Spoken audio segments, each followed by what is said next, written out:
is Monica Brinkman. If it's your first time being here, and joining me, as always, is my wonderful co-host, Kenneth Weem. Hi, Hi. Ken. Hi.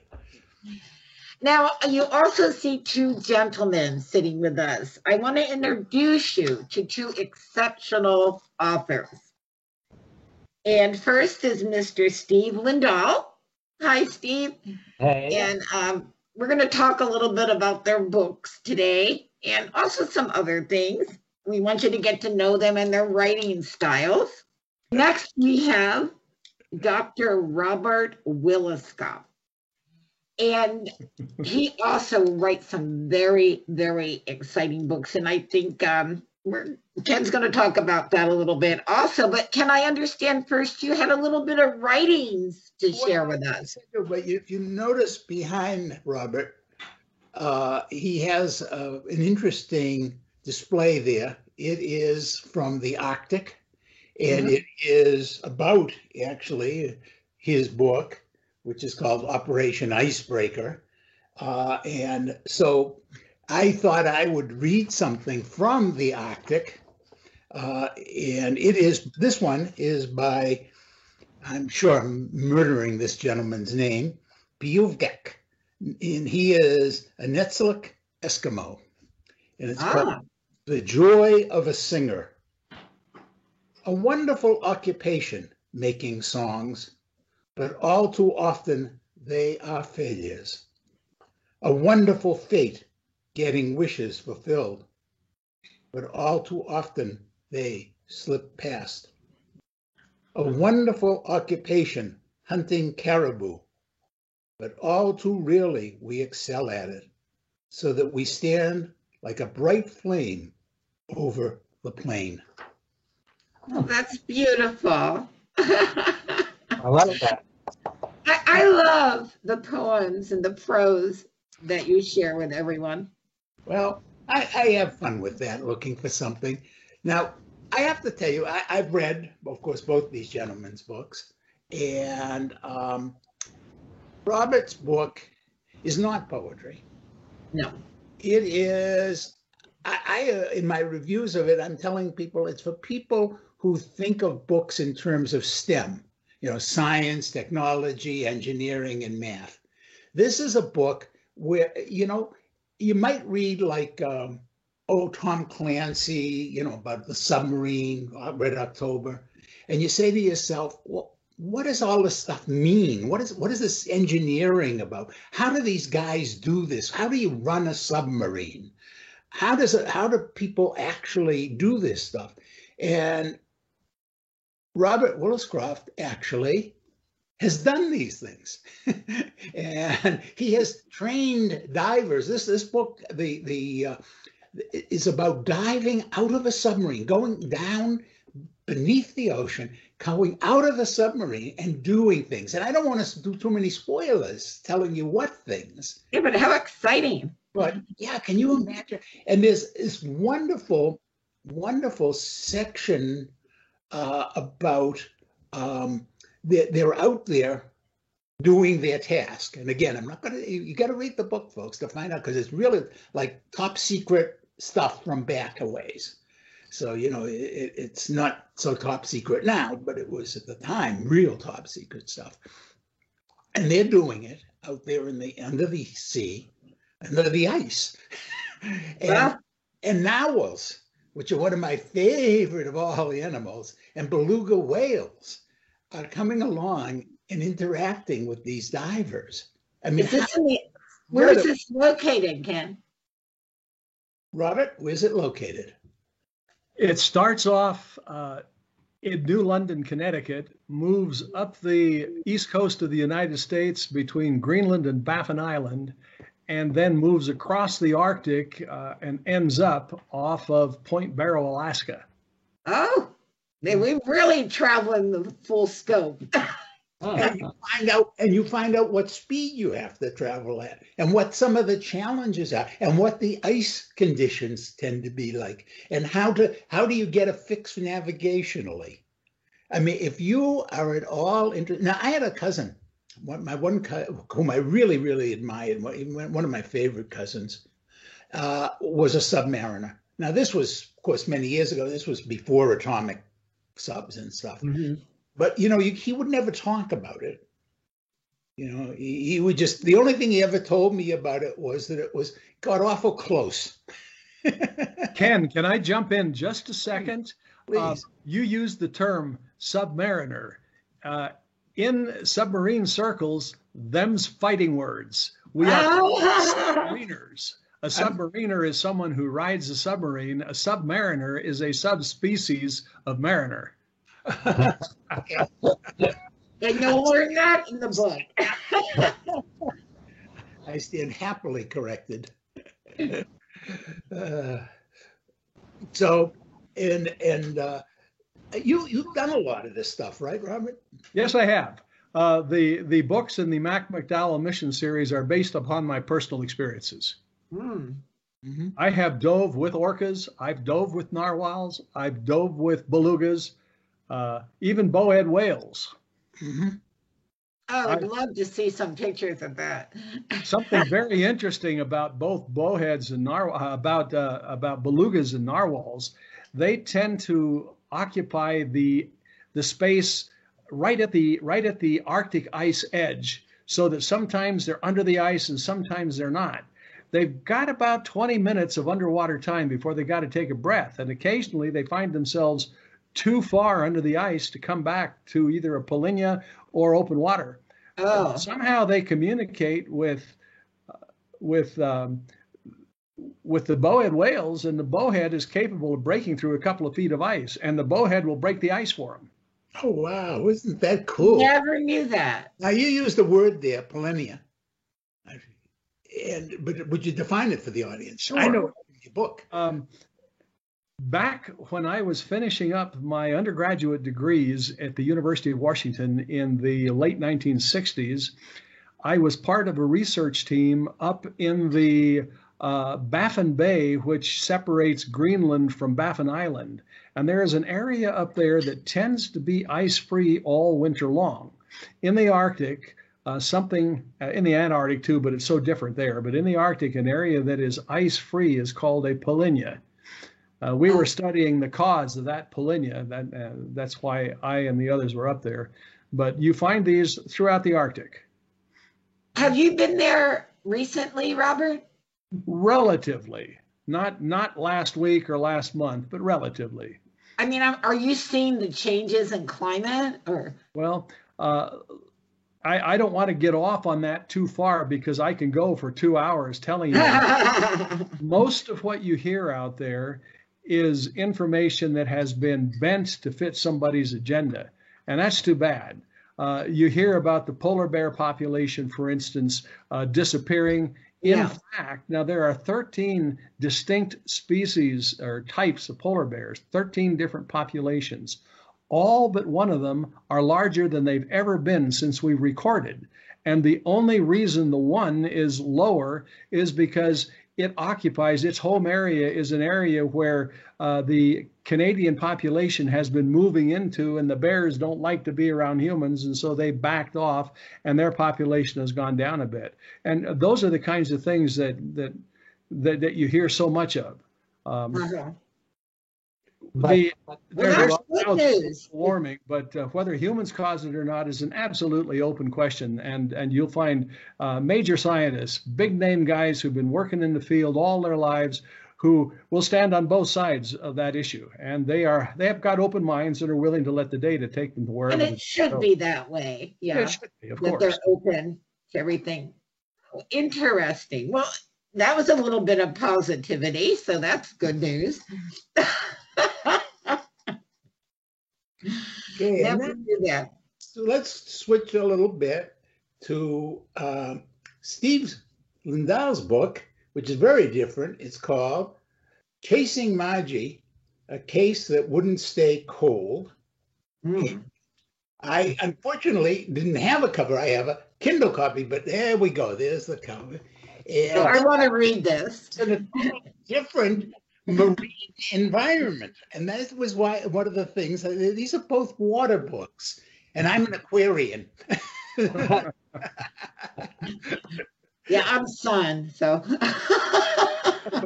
Steve, what body of water does This your book take place on? this book it takes place in a few different places in Brooklyn, and also, but primarily in Lake Hopatcong, New Jersey, which is Lake Hopatcong is New Jersey's largest lake.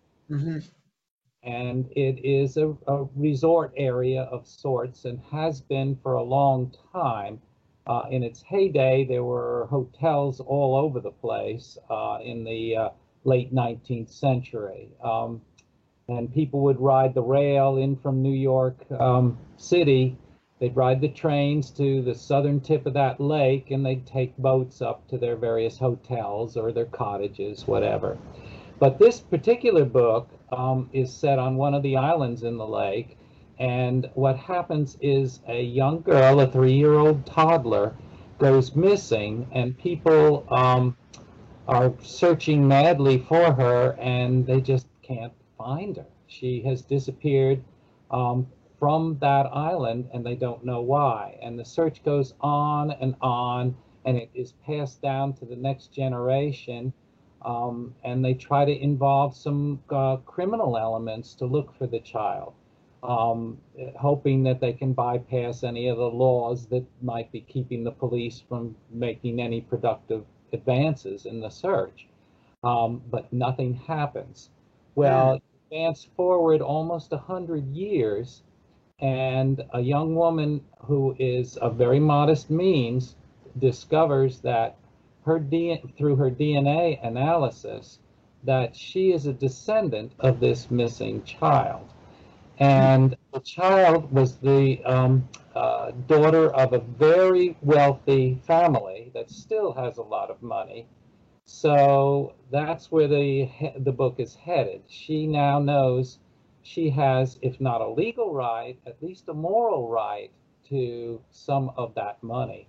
And so she and another woman who has helped her discover this start looking for ways to contact the sole descendant who is in charge of the money. And he is a bit of a player, a bit of a playboy, so to speak. So there's some intrigue going on there too. But it takes place on the island, mostly in warmer weather, but also sometimes in the colder weather too. And it flashes back from the 1930s when people were looking for Margie, and up to the current time, actually 2018, where Sarah and Dawn, those two women, are trying to talk to Mark and convince him. So that's how Chasing Margie works, and I was pleased to see that my audio copy of it just got released on Audible today. So that's wonderful. Today we started with this Eskimo chasing dreams and hunting caribou, and now we're talking about two very fascinating types of technology, and now we've added a third, the two DNA analysis in Steve's book, the submarine technology and atomic energy and communications in Robert's book, and now the wonderful world of ghosts and machines. Ghosts and machines. That's about it. They sometimes have minds of their own. That's true. But you know what's cool is I know that one of you read one of my books, and my book could be set in this setting. So would you like to talk about that a little bit? I assume you're talking about Broody New Englander? Yeah. Yes, I'm the one who read it, and I highly recommend that book. And there are some questions I want to ask you about it. So hopefully we can talk a little bit about that. Those listening who don't know Broody New Englander, it's actually 3 stories set into one book, and the first one lasts the longest. I think it's about 60% of the size of the book. Mm-hmm. So I would call that a novella. The other 2 I would call short stories, but that's just a name, basically. But what I found interesting is that these were the characters, were the New England personality and the rural in general personalities that came through. And in both the first and the second story, you had intellectual of sorts appear in the story and be surrounded by people who governed through practical knowledge and common sense knowledge as opposed to book learning. In the first one, the guy was a little bit self-absorbed and got into some, and in the second story, we had a teacher who was quite a wonderful person, I thought, but it also created some problems as well. And I wondered if you could talk about those two and tell me if you intentionally tried to make similarities between those two. Between those two characters, not so much. It's the first is very autobiographical in a lot of ways, and the characters in both books, especially the main character, the characters from Maine, are really people I knew. And I was drawing on my experience as a broody New Englander.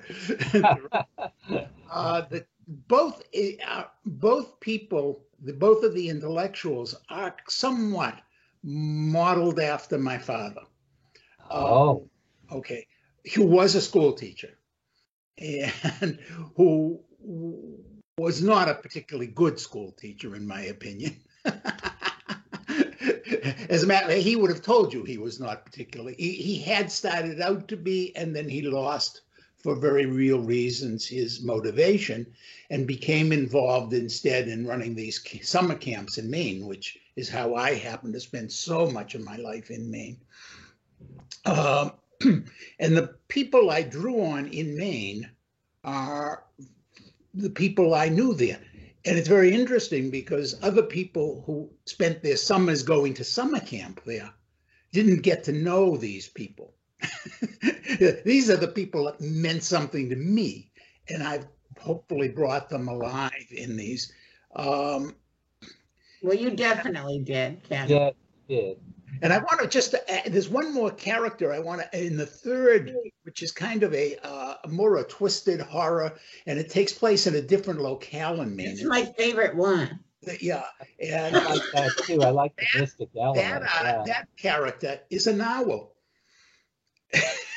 It's a dead owl, but it's an owl, and it represents the magic and of what's going on in that story. Any other questions, Steve? No, I loved the detail in it, and in my book, I went back to the 1930s on Raccoon Island in rural New Jersey, and there were some similarities that were tied over. I mean, lifestyles, especially in rural America, did not change at the pace that lifestyles change now. So, you going back to, I guess it was the 1930s, possibly, for one of the books, and 40s for the other book. People were living with potbelly stoves when I was growing up in the 50s. If you were up there in the winter, and propane tanks in order to fuel your stove and things like that. So there was a lot of interest in the setting as well as the characters. Yeah, I tried to capture a lot of that detail of setting, and you do too. You do a beautiful job. And Robert is less, occasionally he will tell us detail of setting, but I think probably, it's very hard to really get nuanced detail of this iceberg versus that iceberg. Right. But his detail is more about the charts and the locations and the technology. And I think all three of us share that we try and capture in our writing a sense of detail. And so that the reader isn't just being glossed over. We're trying to give the reader a sense that they are there. And that's what I have noticed. Robert, I haven't read your book yet. I'm going to read one of yours, though, so I can get a sense of your writing. But I have read Steve's and Ken's. And the thing that I love about both of you as authors is I connect to your characters. Mm-hmm. Thank you.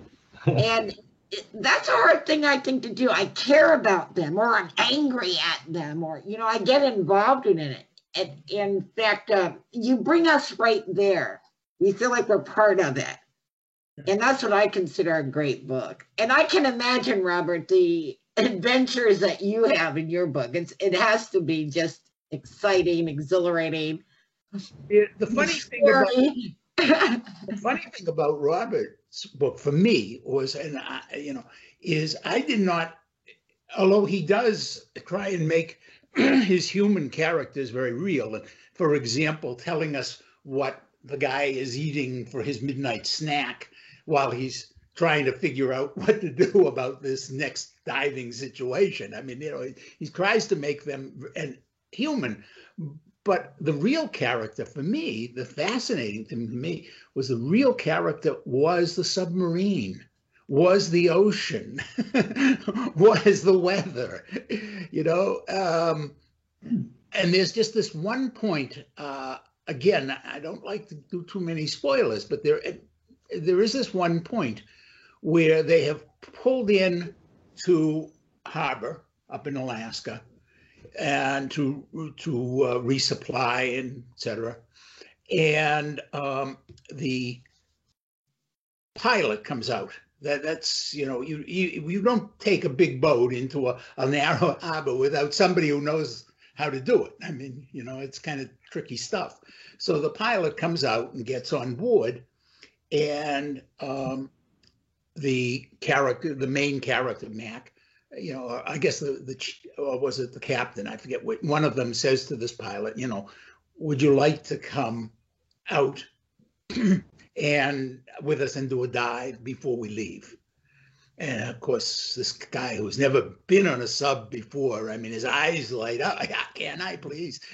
And so on the way out, they're leaving, and he does this dive with them. And that moment, I really could connect with that moment. That, funny, because I could relate to him much more than I could relate to these guys who were getting down to be able to dive out of the submarine at 500 or 600 feet and go do the stuff they're going to do, which is all very exciting stuff. But I can't relate to that. But I can relate to this pilot. I thought that was a brilliant to put that guy in there, because, I could relate to that. I could really, oh my God, yeah, that's how I'd feel. Like, yes. Oh, wow, you're really letting me pull that lever and make this happen?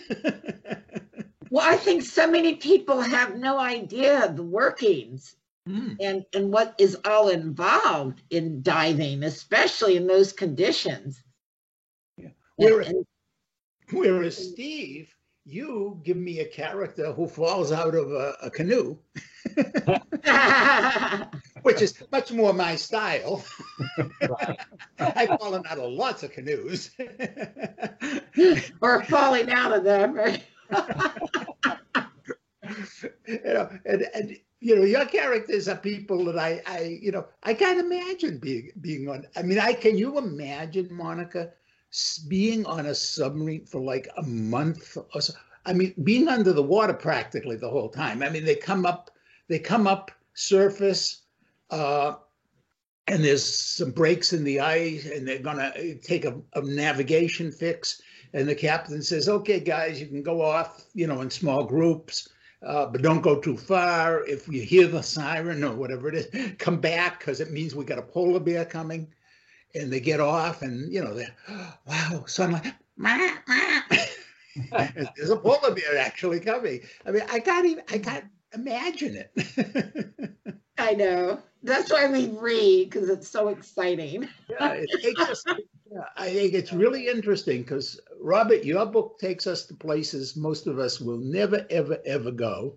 Yes. Steve, yours evokes in us experiences and feelings that are so us, like finding a long lost relative. Mhm. You know.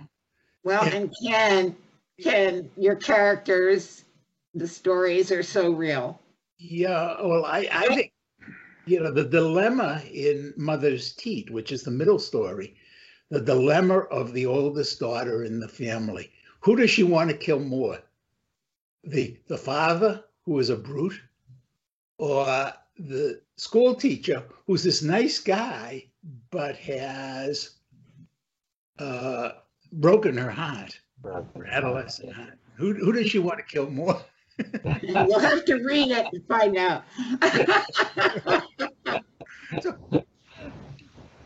Yeah, but your book, I think what your book did is capture the universal traits of rural people. Mhm. That's what I was aiming for. So thank you, Steve. Which is why you had the chicken on the cover. Well, you know, it's also this wonderful playfulness that we came about with that cover because, of course, the book includes chickens. Chickens, yeah. Chickens. Yeah. Which chickens are a bit of a metaphor for the people's lives, I think, in a way. And I like how that works. Yeah. And of course, brooding chickens, broody, had to have that play. Yeah. But by the way, I hope you guys appreciated that all three of the titles are very, very evocative, playful titles. The first one's the Stylite. Almost nobody knows what a Stylite is, but it's a form of meditation where you climb up on a pole and you basically stay there. The second one is Mothers, plural, teat, one teat. It's the universality of motherhood. And Handsome Dove, which a handsome cab. It's not handsome like in good looking. It's a handsome, an old-fashioned carriage. And Dove, well, the play there of both the name of the family and the meaning of the bird. So I always have so much fun with titles. You know. Anyway. Well, I think that it's probably time now to do a trailer or so people can get a little bit of insight. Mm-hmm. We're going to have the links available for you so that you can visit the websites, look at the books, and find out for yourself. Like Ken and I are so excited to have Robert and Steve on today. They're excellent authors, and we try to bring you the best of the best. Please, folks, do remember to follow us here on YouTube so that you get notified each time we put up a new show, which of course is on Sundays. And if you're on Facebook, as most of humanity is, good or bad, I know. Please like our page, Writings, Chats, and Friends, and also look for our authors on there. Both Steve and Robert are on Facebook, as is Monica, myself, and look for us and follow us. And who knows? Now I know, for example, Robert has a new book that is almost, well, I have to make a pun. It's almost on the ways.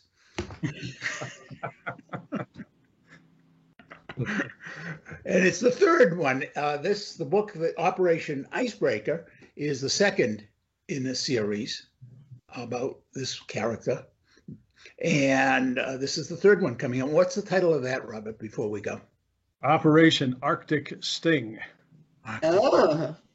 And I'm sure we're going to have you back to talk about it, maybe even before it comes out, so we can talk. People can really get ginned up for it. Yeah, I'm ready for it. And Steve, do you have something new on the way?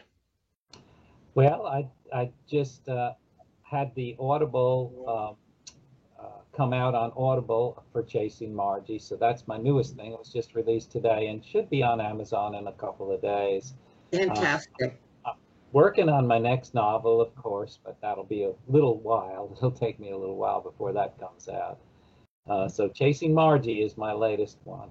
Yeah, and Steve and Robert both have written other books, so be sure to check those out also. So say, go to their, Thank you. when you follow these links to their book, it'll be on Amazon, and you hit their author page on Amazon, you'll find all the other books. I've read a couple of Robert's now, and I have read a number of Steve's, and I have to tell you folks, good reading here. Yeah. It is. And Okay, well, thank you, gentlemen, so much for joining us today. It's really been fun and informative. And folks, get ready to take a sneak peek at the trailers. Here you go. Bye-bye, guys. Thank you. You're Bye. welcome. Now, from Fresh Ink Group and best-selling author Robert G. Williscroft, the Mac McDowell Mission Series. With a security clearance above top secret, Saturation Dive Team Officer in Charge Mac McDowell leads his team into critical Cold War counter-Soviet missions. Watch Mac prove what brave men can achieve under real pressure, the kind that will steal your air and crush the life out of you. In Operation Ivy Bells, it's the summer of 1972, when Mac and his off-the-books Deepwater Espionage Group are conducting a daring undersea wiretapping operation to gather Russian intel and avert world war. Join nuclear submariner Mac McDowell for extreme diving, a battle with giant squid, and more as he risks everything in the most dangerous operation yet. In Operation Icebreaker, Mac McDowell is leading his submarine team for a mission to lay SOSUS arrays under the Arctic ice when they clash with a highly automated Alpha-class Soviet submarine. Overwhelmed by mechanical problems, the Soviet crew abandons their sub near Point Barrow, Alaska. The skipper launches DSRV-1 Mystic, so Mac and his crew can board the empty sub and gather intelligence. The arrival of an even more advanced Soviet sub leads to breathtaking underwater clashes with the specter of war looming. Will Mac and his crew be sunk by the Soviets, or will they safely return to Alaska, where Mac's new love, Kate, anxiously waits? The McDowell Mission Series by Robert G. Williscroft is available worldwide in jacketed hardcovers, paperbacks, ebooks from Kindle to Nook and Kobo and more, plus exclusive audiobook editions. The Mac McDowell Mission Series is proudly published by Fresh Ink Group. Take a deep breath and dive in for thrilling submarine adventures in every Mac McDowell mission.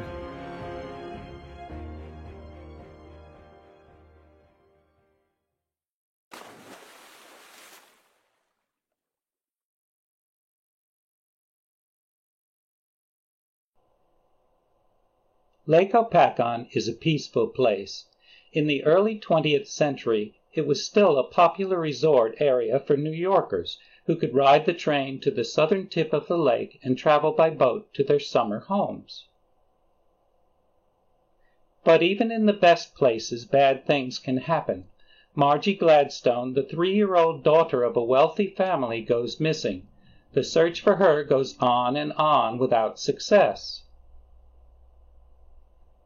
Years later, Dorothy Felton, the fiancée of Margie's brother James, gets involved.